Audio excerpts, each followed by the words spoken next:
Okay, let's dive into this. Imagine you're in a couple of small boats, out on the ocean, pitch dark. You think you found an easy mark, a big, slow cargo ship. Right, seems like a standard target for pirates in certain waters. And then suddenly this cargo ship turns out to be a U.S. Navy nuclear aircraft carrier. Whoa. Yeah. Yeah, that's quite the surprise. Talk about biting off more than you can chew. Exactly. That's the scenario we're unpacking today, based on this really fascinating account you shared from Navy media. Yeah, it's quite a story. And what jumps out is just that massive mismatch, right? We should probably explore why the pirates got it so wrong. Definitely. And also how the Navy reacted so well, decisively.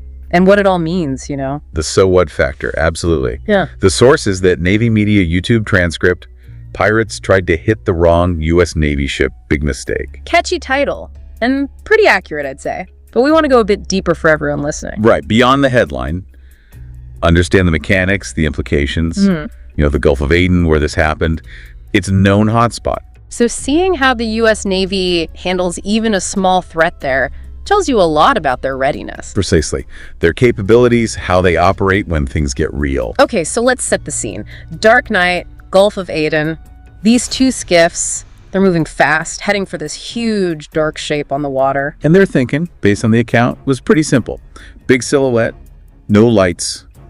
Must be an unescorted cargo ship. Easy money, right? Just board it, take what you can. That seems to be the assumption. It points to, well, maybe not the most sophisticated targeting process. They're looking for vulnerability. And instead, they're bearing down on the USS Dwight D. Eisenhower, a nuclear-powered aircraft carrier. Yeah. The contrast is just stark. They've got AKs, maybe an RPG. And the Ike, it's got something like 5,000 sailors on board, Sea Whiz cannons spitting out thousands of rounds a minute, missiles. And, as the Navy source puts it, a zero patience policy. That sounds pretty unambiguous. Is that standard? Does it carry risks? It definitely signals an assertive posture. Understandable in that area, really. Huh. Swift neutralization of threats is the goal. But yeah, you need good intel, clear rules of engagement to avoid mistakes. Okay, so the Navy sees them. Radar picks up two fast movers, low signature, and crucially, no AIS signal. Right, the automatic identification system. Commercial ships have to have that running. It's absent. Big red flag immediately. So inside the carrier's Combat Information Center, the CIC, basically the ship's nerve center, where all the sensor data comes together, yeah. Alarms go off. They tag these contacts as potential threats. And the key here is how fast they connect the dots. No AIS, fast approach, equals probable threat. It shows the tech and the training.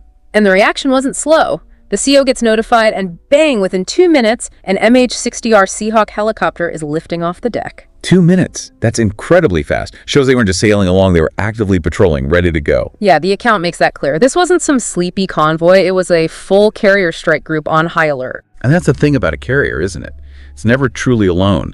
It's got this whole protective layer. The Seahawk launch is part of that defense in depth. And they didn't stop there. As that first chopper heads out, they're already prepping a second one.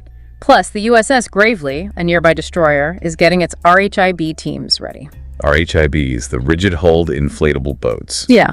For boarding actions. Right. The emphasis was clear communication, decisive action, no hesitation. It's about having multiple options ready immediately. Air cover, surface intercept. They want to meet the threat decisively. So the pirates, they do the classic move the two skiffs split up, trying to divide attention, maybe? Standard tactic. Yeah. Confuse the defenses, make them choose which one to focus on. But the Seahawk pilot gets eyes on almost right away. Reports say, quote, hostile posture, and sees weapons, including an RPG. Okay, seeing the RPG. That changes everything. It's not just suspicion anymore, it's a confirmed lethal threat. So the Seahawk maneuvers. The side gunner points an M240 machine gun right at them, but doesn't fire yet. A clear warning, a visual deterrent. We see you, we're armed, back off. But the skiff on the right just keeps coming. No change in speed, nothing. Wow, ignoring a helicopter with a machine gun pointed at you. And then, unbelievably, one guy stands up and actually brandishes the RPG, like holds it up. Okay, well, Yeah. that's a choice. A very poor one, it seems. Definitely confirms hostile intent. No ambiguity left. Absolutely none. So the Seahawk gunner gives the final warning, a burst of machine gun fire across the skiff's bow. The warning shot. Standard procedure. Last chance to break off before things get kinetic. Too late for them, though, because the VBSS teams from the Gravely are already inbound on those RHIBs. Visit Board Search and Seizure, the Navy's boarding specialists. The source calls them a floating SWAT team. Body armor, M4s, flashbangs, they mean business. Highly trained for exactly this kind of situation. Maritime interdiction. And it was fast. The RHIBs basically pinned the skiff, loud commands over speakers, drop your weapons, hands up. Overwhelming force, clear instructions. Some gave up right away, others needed a bit more persuasion, but were quickly subdued. Secured quickly, yeah. Weapons confiscated, pirates zip-tied, skiff towed away, and the Eisenhower just kept on steaming, didn't even slow down. That really shows the efficiency, doesn't it? The carrier's mission continues uninterrupted while its escorts handle the immediate threat. A very smooth operation. But wait, there's that second skiff, remember? The one that split off earlier. Right. What happened to them? A drone was watching it, tracked it idling near a fishing boat that looked suspiciously clean. Too clean, the narrator said. Interesting. Might suggest a mothership or support vessel? Possibly. So another destroyer, the USS Mason, sends its VBSS team to check it out. So they're covering all bases. Persistent surveillance paying off. Yep. End result, 2 more pirates detained. And get this, they seized a laptop. Ah, a laptop. Now that could be an intelligence goldmine. Much more than just a random pirate skiff, potentially. Exactly. Which leads us straight into the aftermath.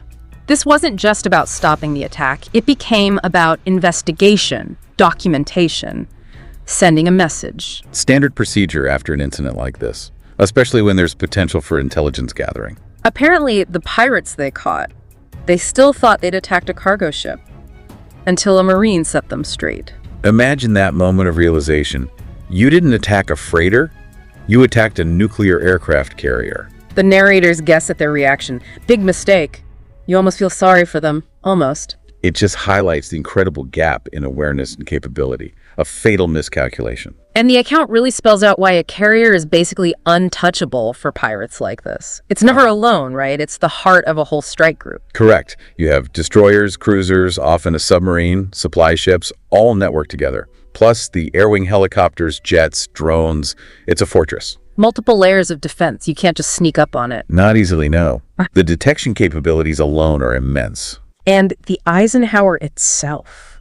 It's huge, over 1,000 feet long, nuclear powered, carries about 5,000 people. It's a floating city, essentially, a mobile air base. And can launch fighter jets like the F-18 incredibly fast, like one every 25 seconds or so. An astonishing rate of sortie generation. Plus all the internal stuff, hangars, workshops, weapons storage, intel centers, its own police force. And the weapon systems we mentioned, the CIWS CIWS. Close-in weapon system. Gatling gun, radar-guided, last line of defense against missiles or aircraft. 4,500 rounds a minute. ESSM missiles, too, for air defense. Sure. Seahawks for sub-hunting and surveillance. Growlers for electronic warfare, jamming enemy systems. And the E-2D Hawkeyes. Those are the eyes of the fleet, basically. Huge radar range. The point being, you're detected miles and miles away. Tracked, targeted, long before you get close. And in this case, they only used a tiny fraction of that capability to deal with the skiffs. A very measured response, considering what they could have done. Precisely. Which is smart. Minimum force necessary. Okay, but here's where it gets really interesting for me, the intelligence side. They didn't just sink the skiff and move on. No, absolutely not. That RPG launcher. Secured for analysis. The damaged sat phone. Examined. And all the sensor data from the Seahawk cross-referenced with known smuggling routes, weapons flows, pirate patterns. Building that bigger picture. Every incident is a data point. They even analyzed the skiff itself. Thermal scans, radio intercepts, hull materials, fuel cans, meticulous detail. Looking for clues, origins, modifications, anything unusual.